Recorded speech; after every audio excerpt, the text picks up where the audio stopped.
away the blue, but I think Cuz isn't too bothered. He will just pick up the dragon in return. The fact that you got that one grub in the first set, you got the dragon, I think he's pretty happy with how things pass. Casting back into lane, and no real advantages picked up from anywhere. So I guess what we need to talk about is when these teams are going to be strong. And I feel like T1 right now is looking like a good moment as Faker wants to catch up and pick up Peter. Deadly Flourish doesn't find the mark though, and I think this Rel is just dead. Teleport to come in from the Rumble. There's a teleport also from the Galio that doesn't quite work out, but that Blast Cone is working out here, and Doctarm looking to try and turn this. Good knock-up onto Doran there as a heroic entrance comes through, and now the taunt will set up for the fourth bullet. Doran still alive for so long as they take down the Galio. They get rid of the Viego as Skirmishes is caught and thrown in under the turret, but they're unable to kill him. Faker is still at such high health, and BDD hits the floor. T1 walk away the huge victors in this fight, and Peter still wanting a little bit more off the back end. Don't think they're going to quite find it as Deadly Flourish, actually. Let's see whether Doctarm can do anything as Ona going in one more time. Dancing Grenade value going to be pretty high, but not high enough as Peter hits the deck as well.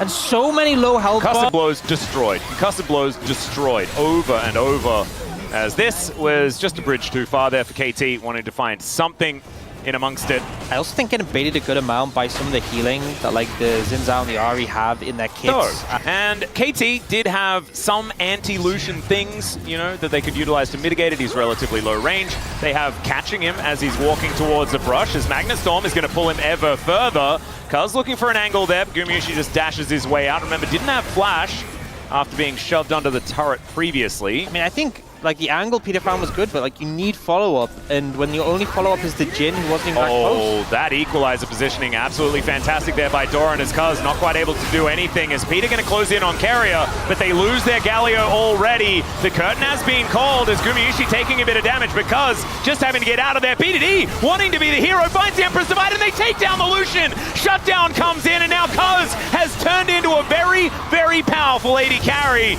It's just not quite enough to be able to get anything else done, and T1 still walk away feeling better. Yeah, I mean, I think BDD together so far, so still looking for first turret and still looking for these objectives. This is not going to get anything for anyone though, as they've shared. Turret likely to go down in the bot lane any second, so T1 should be able to secure those. I think Doran is just denying farm as best he can. Right, there it goes. It is cool new shoes now put together for T1. One dragon gives you a lot of time to work with, just to farm up and avoid interacting too much. I'm a little bit worried about the whole Hextech Soul situation, as Cuz looking for a potential gank onto Faker, but instead he just finds the entirety of T1 and dies. The Galio comes in, Gumayusi will get knocked up, Peter's alongside him, Empress Divide picks up Guma, but he dashes his way out. He looks like he's going to be safe as Doctarm actually flashing in to get on top of him. The equalizer does a lot of damage, but so does BDD. Faker trying to get out of there, Doctarm, he needs another bullet, but does not have it. And KT now just running for the hills. In the meantime, Ona is just destroying KT's stuff. Not the person you typically expect to be split pushing, but Ona will do what he does in a fix. And I think KT, just too many resources invested to try and kill that Lucian. Yeah. With the Viego dead as well, you just don't have the throughput in these longer fights. Yep, Ona is now going to utilize that time spent on the bottom side to do a lot of damage here to Peter, and casting. Great knock-up with the crash down from Peter. Will keep casting alive at least as Doran tanks up the turret for a long time. Cuz wanting to make his way in, wastes no time as he flashes forward. This could be some resets as Carrier puts up the door, and Cuz still looking for more, but look at that. It's the concussive blows. It is so difficult for KT to deal with as the bullets coming on through there. Great dash to bait in casting from Gumayusi. And KT situations where baited a bit by the flash, but even if he had ulted Carrier, he wasn't going to die. And the turnaround is so quick from the side of T1. And T1 now just going to be taking away yet another blue buff. This is not going to give it to everyone, as we are not quite late enough in the game for that. The gold lead has moved to about 8,000, as Doctarm's still looking for a little bit more, but man, he's got a Zeal and a Ghost Blade. Just feels like he does negative damage at the moment. And Sundisk is going to be put up, and it actually eats a charge there from the Rift Herald, which is kind of cute. Ona going in now, though, as T1 feeling aggressive. This is what you were talking about. Ona can kind of just throw his body in, but does now not have the ultimate. Yeah, for the next fight. Pretty big resource to take away, but I think T1 could just back away. There's no pressure for them to fight right now. And minions as well. Do you know how many KT fans are in that building? Max, this can't happen. Well, it might just be set up as there's a shattering strike. Okay, Ona taking a lot of damage. Heartbreaker comes forward. Cuz is now another jungler as he looks to get on top of Carrier. Great knock-up just to interrupt. And now the resets fly through. Doran, though, gets the equalizer down. BDD is going to greet him as Deadly Flourish will go wide. Look at how low these health bars are as the Otacon is looking terrifying. And that is 2.5. And there is Hex Gauge. You don't need to be right there to be contributing in a fight, but the rest of the team needs to make something happen quickly. Yep. Casting can always get in if someone does decide to go for an engage. That looks like it's going to be Peter. Let's see whether he can get the angle as Cuz gonna get blocked off the equalizer. Great position to keep the Viego out as Peter is actually out of there. He steals a heal! How the heck did he even get in? He's gonna withdraw as well, and I think that KT will say, Worth, you do not need to fight. You do not need to fight. You don't suffer as much if you die. Oh, really? Yeah, so I'm a little bit concerned for KT right now, but... Are you sure? Because I've seen our players play as, okay, this is looking a bit stronger. Doran is just dead. He had no equalizer, of course, so at least it's not that T1 weren't able to utilize it, but now they will be able to collect themselves the dragon, and incrementally, KT are finding little advantages to bring them back into this game. Definitely gives you a confidence boost. Peter's dead. Well, he's not dead. Emperor's Divide is going to deliver Owner as well. Let's see what they can find here as he's dueling against Cuz. Owner able to flash out, though, denies the reset as Carrier does fall. Still, it's a gorgeous charm there from Faker, who's just keeping control of this Galio, and everyone is going to be withdrawing. And yeah, T1 they need to understand that. And well, as you said, Ox, it doesn't actually provide them with any damage, anything like that. So they're still just as strong as when they were forcing fights before. Oh no! As Faker is going in, does have another charge of the Spirit Rush. Is wondering when to use it. Does find the charm here under Casting as Ona setting up for it. That is a Justice Punch as Casting trying to get himself out of there. The culling will cut him down though, and down goes BDD as well. It's a double for Gumayushi as KT trying to find some follow-up kills as the charm this time will go wide, despite the fact that Faker has been so incredibly accurate. Just to funnel into T1 and die. And I just don't understand it. I feel like they'd really put themselves in a position where, as much as the game wasn't in a good spot, it wasn't navigate. It wasn't. Yes, they are 8,000 gold ahead, 8,500. Yep. Faker might be close to dying as Heartbreaker comes forward. He flashes, he dashes, and Faker is out of there. To the concept of, you know, often teams are like, okay, they AD carries a whole item on ours. They don't understand what weakness is, Orcs. That's how it works. You're so right. Equalizer goes down. There's a Glacial Fissure as well as Faker. Gorgeous wraparound, and you kill the Viego, and you cut the legs out from under KT. Now they just have to wait. Inner turret does fall down. They invest a bit in order to get it, but they will get so much for that investment. The returns are looking good as they take down the first inhibitor of the game. And T1, this game one, looking definitely like they have it in the bag. Still taking a bit of damage here. BDD does need to be respected. But it looks like that's exactly what T1 are going to do. They will take down this inhibitor turret at the same time as Faker once again throws out the ulti. This time doesn't hit the charm, but he doesn't have to. So much damage done to the base here. And now they can just back away, dragging up 30 seconds. T1 are able to pick up. Yes, exactly. So it was all planned. So you need to buy, like, okay, never mind. They are so far away from their base. And now T1 are looking to cut them down once again. Casting in an awkward spot. Magnet Storm connects onto just Faker as now Ona goes in and buys so much space. Casting able to flash his way out, but Owner is able to follow him. Doran goes golden in the nick of time as well as KT are just losing members one after the other. But BDD finding a huge shuffle. Oh, Gumayushi, my God, the damage is absurd. And BDD is still here. The Sand Soldiers are set up and he goes golden just in time. But he is the last man and BDD cannot do it alone. That's what we've been learning this whole year. And T1 will walk forward and finish off game one. I feel like some of the fights even, KT were playing pretty well, but they're just so far behind, and they just opt into every single fight. T1 cool, calm, and collected. 9-1 and 9 for Ona on this Xin Zhao. It is his best champion, and he keeps getting it every series. Nexus goes down, and T1 will be victorious. It's dangerous to actually go on the ride, and they've closed the theme park. You're in fact getting out. Like the theme park is closed. They're looking for, I mean, this is the leash. She's great at diving. All right, see where the carrier is going to go down. Remember, doesn't have his flash available. Good handshake does come on through. The bailout comes down, and Elise, like you say, good at diving. And so that is going to be first blood going over to Doctom. Okay, this is good moves coming out. Oh. Meanwhile, on the other side of the map, an Infernal Chain is going to land, and he doesn't pick up the turret aggro. So like you were saying, turret is going to reset. Flash comes out finally here as Ona going to have to flash and does survive. The Vi, they can go for this. It's a little risky, I'll be honest. The fact that Peter has no flash, and they have the bailout, so we'll see if they can make it work. Yeah, Peter gonna come on over. They find the cocoon. Onigumi is taking a lot of damage. Does have the bailout as Cuz. Gonna have to get out of there as well. There's the repel, and Peter is gonna get Fate's Called back. Guma able to go down there as it is Cuz picking up the kill. BDD moving over, another cocoon, grasping more, and Peter is taking control of this bottom lane. BDD loses half of his health bar, and Ona says, I know what time it is. They're ganking my bottom lane. I'm killing casting again.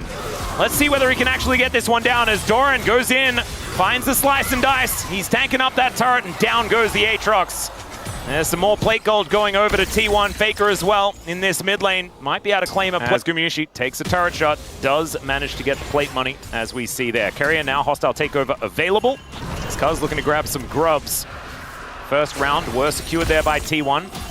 Against this Renekton, both of them were the first time completed, but I mean, here's a cluster of all AD carry job, but he comes. Whoa! Oh! There's a flash. The flash comes out from Carrier, but it doesn't quite work. He's taking so much damage, but the hostile takeover is too good. Casting has to flash away as Cuz. A lot of damage there available as BDD coming on over. That is gorgeous amounts of CC being thrown out by the way. The Infernal Chains will connect. Another knock-up as Gumiushi trying to run, but he's not going to get anywhere, and it's a double kill for BDD on the way. He looked pretty positive now. Carrier gets caught out. A bit of a miss flash as well. Doesn't get over the wall. And Katie finding an opportunity to strike. Sacrificing Peter for the greater good. That's what they're known for. Is now Cuz fighting against Ona here. We'll actually be able to find a decent trade towards the end. And does catch out Peter and take him down. But BDD flashes over with such confidence. Oh, the grasping more so good. Yeah, catches them together. And then the snipe there from BDD as well. And this yeah, they are, you know what? Under pressure. KT are playing like they're 7k gold behind last game. Yeah. But they're actually ahead now. Fate's Call comes on through. Doran not going to get knocked up, but the Cocoon is going to land. This is a lot of money if they're able to take down the Renekton, but it's a lot of damage if they can't. The Glacial Prison goes wide. But so does the hostile takeover. Doesn't quite find the value they're looking for. And now Carrier has overstepped the mark. And BDD, oh, he can hold him in place for forever. There he is, just eats him. And that's another one. 4-0-2 for BDD on the way.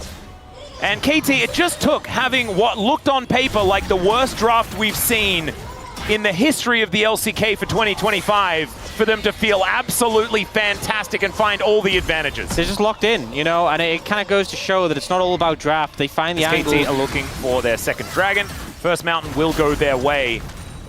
And you mentioned that KT just need to lock in. Yeah. This looks like a lock. They're going to lock in on the top side. So this this turret under fire right now, as BDD can clear out minion waves from a very long way away. Faker comes over though, so this could be a lot of money into the coffers of T1. Try and get them back into a favorable position. Rift Herald will stop that from being a reality as Gumiushi comes over, but he's not going to stop this tower from going down. And so mid-outer, pretty important one, as Handshake comes through. Cuz happy to eat that though, as they're just looking for another charge and they will be able to get it. Making some good progress, and again, the total goal lead, not state, if you will. Casting doesn't have a turret here, and so he's probably dead. He has a lot of practice at being dead in this game, though, as he does flash away from the gravity well. Arrow going to be avoided. Does get the auto as well for the extra healing. But Ona is underneath the inhibitor turret now. Another heal comes through as Faker getting taken down low.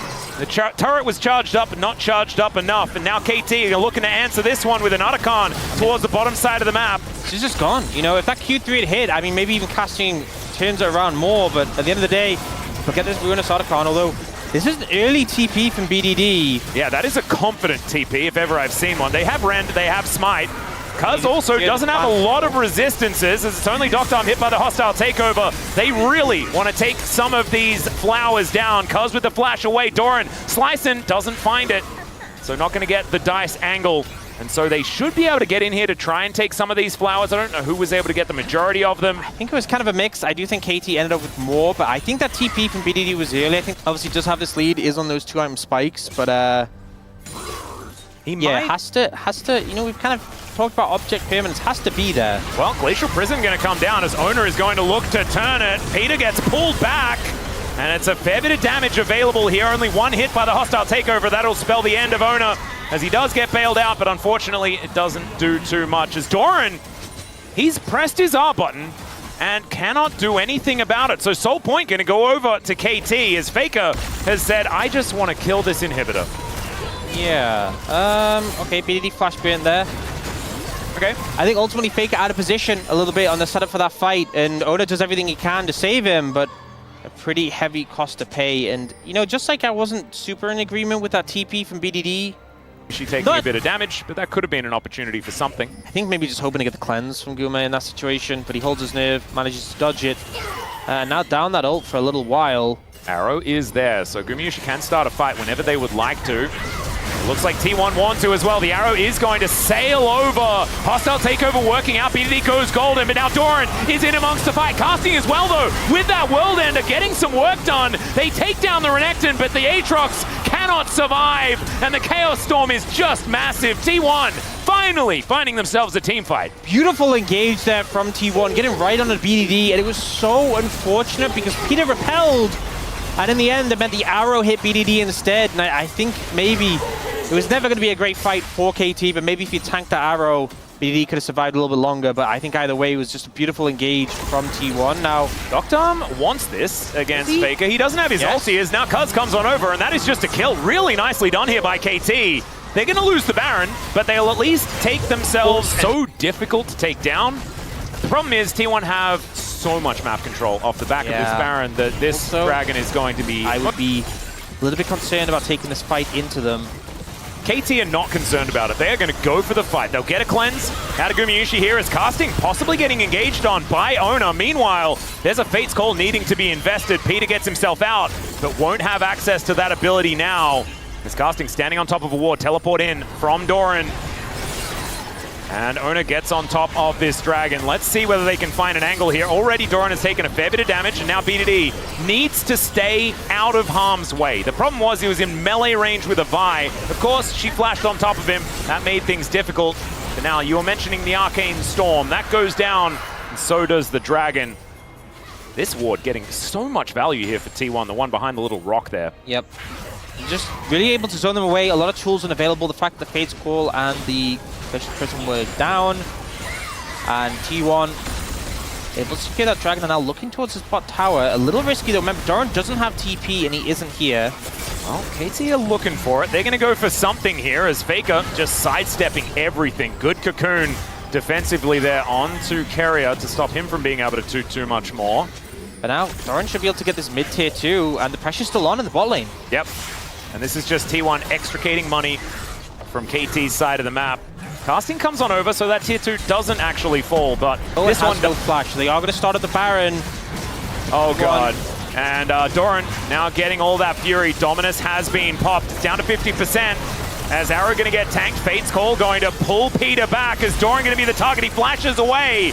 There's now KT off the Baron for the moment. Doran in an awkward position as Peter finds another cocoon. Casting gets over the wall, but now the rest of T1 move on over, and Casting has been cornered off. The flash over from Cuz is decent, but Peter is just dead. This Arcane Storm is so scary, and Owner gets on in there. The flash on forward, Casting trying to find these Qs, but T1 are a freight train, and Doctom is dancing, but I just don't know whether he's got the tune, and he does not. Down goes Casting as well. It's a catastrophe for KT, and T1 may just win the game right here. KT put in a great effort, you know, managing to find some big advantages on the bot side, but when it comes to those team fights, so hard to deal with his T1 composition and the excellence when it comes to fights around Baron. The Arcane Storm was the size of a lane at the end of that fight, and they will close this one out 2-0. Yeah, T1 just a little bit too better here today. They put up the homestand last time and KT got the better of them, and they return the favor here as KT's